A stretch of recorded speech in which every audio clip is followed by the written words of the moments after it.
We're exploring Epcot today, all the rides, insider tips and tricks, along with the facts and trivia that will ensure you get the most out of your day. Today we say bonjour to a new adventure. We headed straight up into Spaceship Earth with its journey of communication through the ages into space and beyond. With its incredible festivals, wide array of rides catering to every age, Epcot is often heralded as the preferred park to visit when visiting Disney World. Set across 305 acres, the park covers an area more than twice the size of the Magic Kingdom. So if you take one thing away from this video today, I recommend wearing comfy shoes. After a blast off to Spaceship Earth, we headed into the celebration shop to purchase a passport for Charlie. The passports are signed by each country's staff member in their own language with a personal message. Hang on tight to your devices because we're doing 11 countries in under 7 minutes. We started with Mexico, which is first as it represents its proximity to the US. The first thing that you see is the pyramid located in the ancient holy city of Teotihuacan. We headed on to the Mexican Fiesta with Donald Duck and Friends, which opened in 2007. As you go into the market and you look to your right, you'll actually find a secret tequila bar serving all the authentic tequilas from the different regions of Mexico. After discovering the hidden tequila bar, we headed into Norway. Norway is actually the newest of the countries, added in 1988, with the Frozen ride opening in 2016.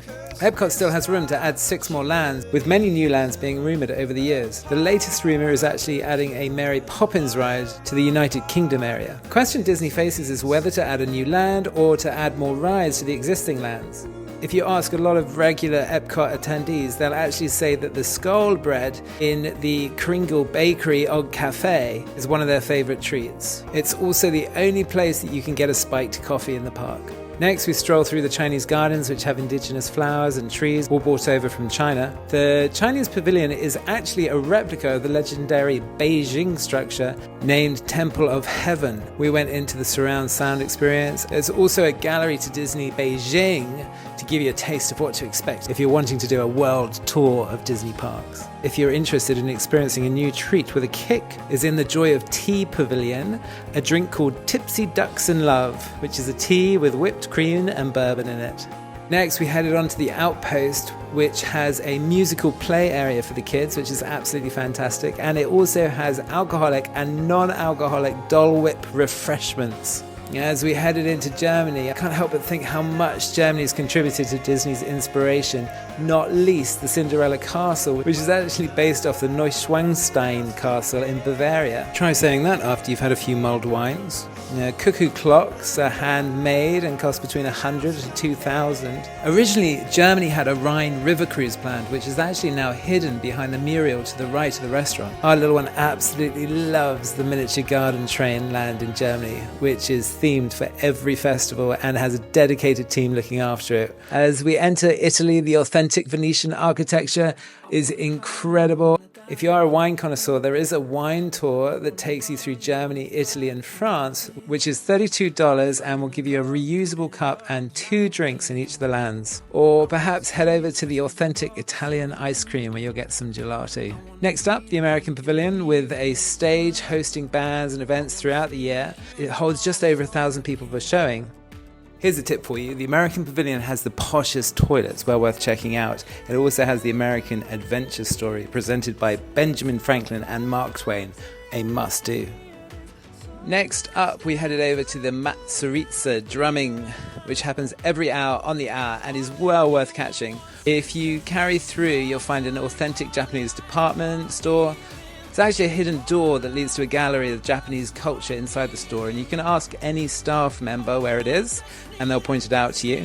Another thing to consider is Japan's second floor, viewing the fireworks, which is a hidden gem and one of the best places to see the fireworks from. Next up, we head over to Morocco, and as you walk, you'll see the authentic prayer tower, modelled on the city of Fez. Inside, you'll see examples of the Moroccan house and the different lifestyle and culture that they lead. You'll notice that there's no art of any living thing, as that is forbidden in their culture, and instead you'll see these incredible patterns and colours, which is what their artists focus on. King Hassan II sent his personal architects and artists over to ensure its accuracy and helped pay for it. Several incredible dining options: Tangerine Cafe, Restaurant Marrakesh and the Spice Road Table Lounge by the water. Next up we have France with its authentic French cuisine, perfumes and fashion. The Eiffel Tower is exactly 1/10 of the real one in size. I highly recommend going to the French bakery at the back. Mimosas and authentic French treats. You can pick up a croque monsieur or one of the local French delicacies. And it's got to be said that a baguette for $3.99 is probably the best value eating option that you have in the park. There's also a gelato ice cream shop if you're looking for a palate cleanser after your previous treat. In October 2021, the expansion to the French land actually happened with the Ratatouille ride opening and La Crêperie.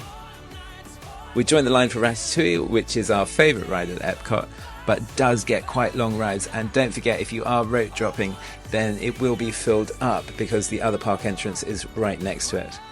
The Ratatouille ride is absolutely amazing and it is a visual sensation. Ratatouille is actually based on the latest technology, each cart having its own computer system, which is talking to a main computer system according to where they are in the ride. It is a system of magnets which is moving the carts individually but also in cohesion with the larger network. As you exit Ratatouille, you'll see the crêperie on your left-hand side, which is serving crepes full of Nutella, berries. I had something called the Love Drizzle, which is not on the menu and is a sensation on the taste buds. Attention to detail is one of the things that makes it so special, and everything is intentional, like the bridge from France over to England is meant to represent the English Channel. You'll notice 4 distinct British styles of architecture ranging from the 15th to the 20th century. There is often a British rock band playing in the bandstand of the gardens. I personally love the Lords and Ladies shop. Here you can have your own coat of arms hand painted on a shield for $550.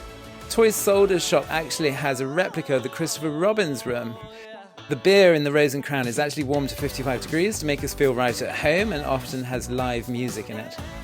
Finally, we head over to Canada, which is the last one or the first one, depending on which way you're going round, and is located there because of its proximity to America. The first thing you'll notice is the replica of the Hotel de Canada based in Ottawa. In it, there is the Steakhouse Le Cellier, which is one of Epcot's most popular restaurants. As you walk through the Victoria Gardens, you'll come to the river and waterfall, which represents the Rocky Mountains' natural beauty. At the back is Canada Far and Wide, 360-degree journey from the east to the west, showcasing the beauty and wonder of Canada. You'll notice that the Canada Pavilion is designed to represent the British, French, and the native North American influences, and you'll notice that from the totem poles to the British phone box to the French architecture of the hotel, it's all blended perfectly together in harmony. As you finish up on your journey, you can head back out. Don't forget to catch the maple syrup popcorn on your way out. I don't think you'll be disappointed. We finished the World Showcase area and headed into Epcot's World Nature region. This land is educational for the kids. First up, we head to the Living with the Land, where you'll notice the hot air balloons hung from the ceiling, which is a tribute to the fact that originally it was meant to be a hot air balloon ride. Here you'll find awesome Planet Cinema experience, along with Living the Land, soaring, and a wide array of eating options.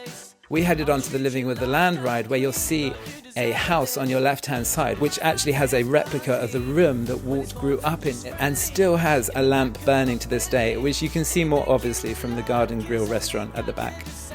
Next, we head over to the journey into imagination with Figment and allow our imaginations to be broadened with this quirky ride which challenges your senses to think and perceive things in new ways. The Figment ride actually opened in March 5th, 1983 and was actually named after an episode of Magnum P.I. where Higgins says, "Don't tell me, the goat is a figment of your imagination." There are quite a few interactive games for the kids to play.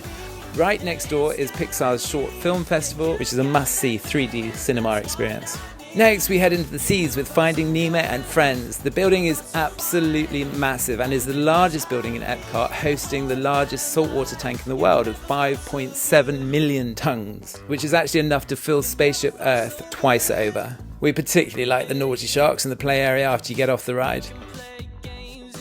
The aquarium is called Sea Base and is a magical place to explore, with experts teaching on the manatee rehabilitation program to fish feedings and so much more. You can even dive with the sharks for $175 per person, but you do need to be scuba certified. We absolutely love seeing the different wildlife, from the sharks to the rays to the turtles swimming around. And after we'd finished in the aquarium, we headed into the Crush Turtle Talk, which is an unscripted, interactive talk with Crush the Turtle, which was absolutely hilarious.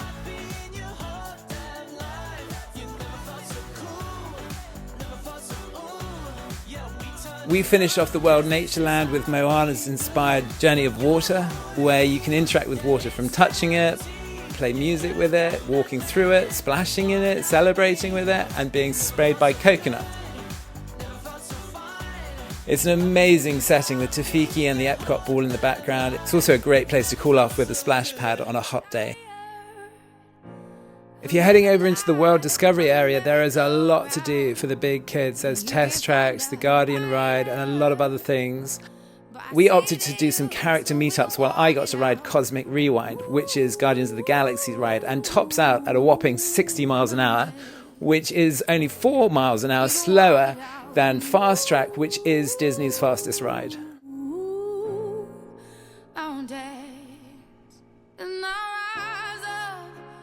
And in the new communications hall in the celebration area is the new Encanto show, which is now going to be a centre for shows and parks and festivals right in the middle of Epcot.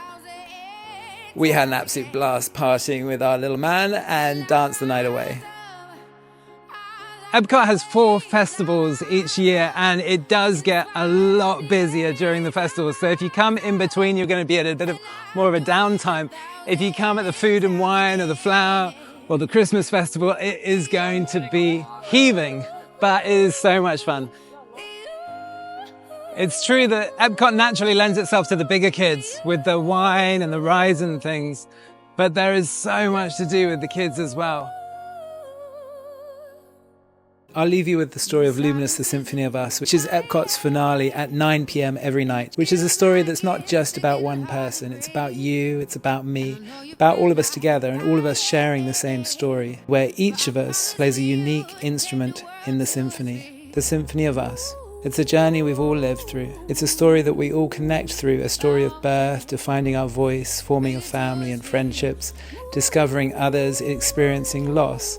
The essence of the stories lies in not giving up, singing out and letting others hear you. After all, the story is about you and your light inside you to others, but also the potential of what happens when we all work together. Much like the beautiful piece of music, Luminous' Symphony of Us is made up of a series of movements representing common themes of the human experience. It's moving, it's emotional, it's fantastic, and it's a great way to end your day. So that's our video for the week. Thank you so much. Please do subscribe, like it. If you could share the video, you'd be doing us a huge favour. Hope you have an amazing week. God bless and goodbye.